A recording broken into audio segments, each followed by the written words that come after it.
A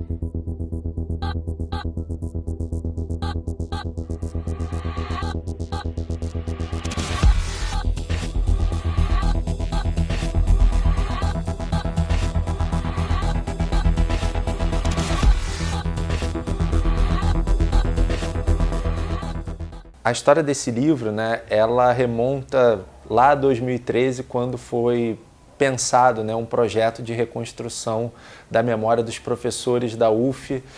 e do seu próprio sindicato docente. A partir de então, a gente começou, né, a recolher uma série de relatos orais de professores e alunos que viveram aquele período. Só que no curso desse processo a gente começou a ver uma necessidade de apurar um conjunto de informações e foi sendo noticiado para a gente que, enfim, existiam arquivos que, enfim, possivelmente poderiam ser pesquisados naquele momento, né, que é o que leva a gente a começar também uma pesquisa documental junto com os relatos. Foi uma pesquisa que a gente fez no curso de mais ou menos 3 anos, né, entre idas e vindas, até o momento de entrega desse relatório final, que trata, né, justamente da UF durante a ditadura, né, de todas as transformações que a UF passa nesse período que estão, né, sobretudo atreladas a esse conjunto de políticas educacionais repressivas formuladas no decorrer da ditadura empresarial militar que governou o país por mais de 20 anos. Né? Por um lado, essa ditadura ela investe, né, em um conjunto de formas de repressão contra as vozes que eram vistas como dissonantes no interior da realidade universitária. É uma tentativa de eliminação ou pelo menos de constrangimento de forma quase absoluta do pensamento crítico que se operava dentro das universidades, no qual essas políticas repressivas elas estão atreladas a, enfim, um conjunto de transformações que faziam da universidade pública brasileira naquele momento, davam a ela um papel de formadora de uma mão de obra qualificada e barata para operar tecnologia de ponta produzida pelos países de capitalismo central. Essa transformação ela repercute na UF, a UF passa por esse processo de um remodelamento administrativo, de uma expansão dos campos para formar essa mão de obra massiva e, simultaneamente, passa por um processo de aprofundamento das políticas de repressão. Né? Esses dois fenômenos eles estão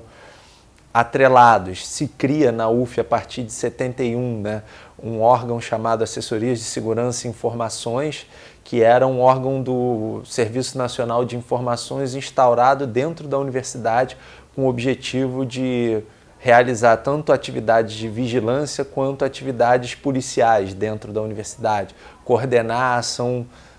das forças de repressão dentro do campus. E essa foi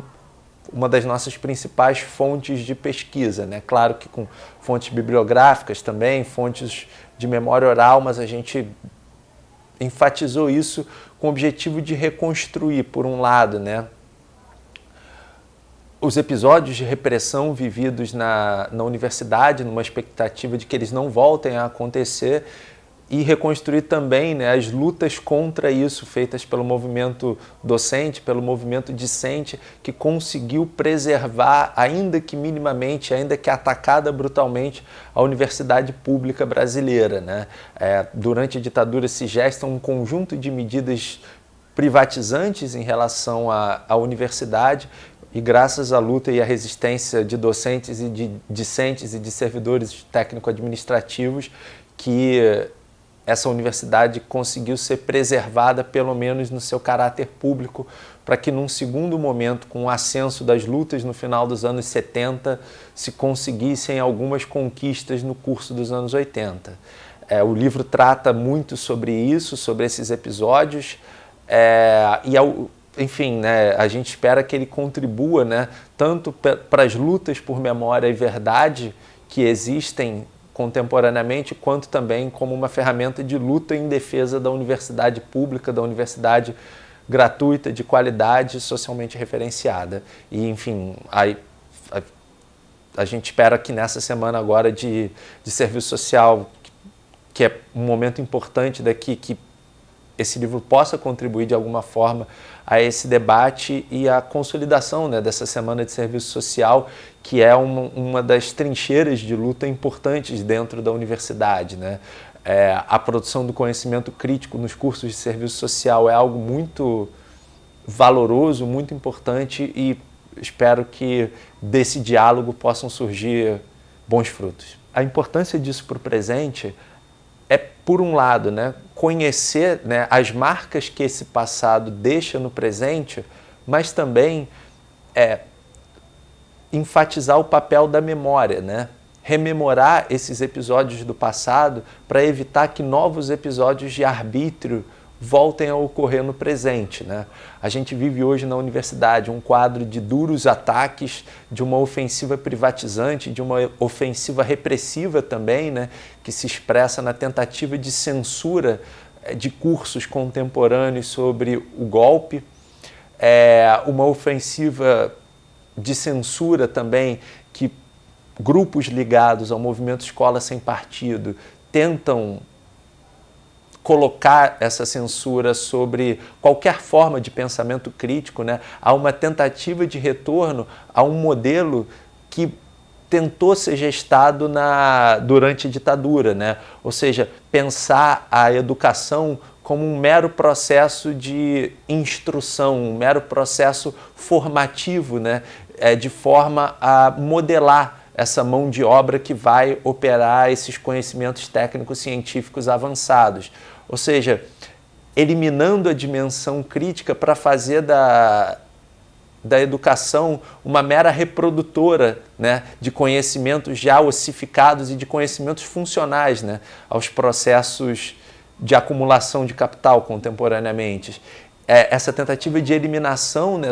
do pensamento crítico ou da própria dimensão crítico-reflexiva necessária para o conhecimento é algo que está sendo gestado hoje dentro das universidades, né, por esses setores conservadores que estão à frente desses movimentos. Mas eu acho que essa é uma atividade também importante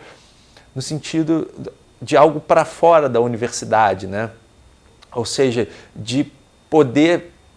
a partir da rememoração, né, desses episódios de tortura, desaparecimento, que as universidades possam ampliar e expandir os seus muros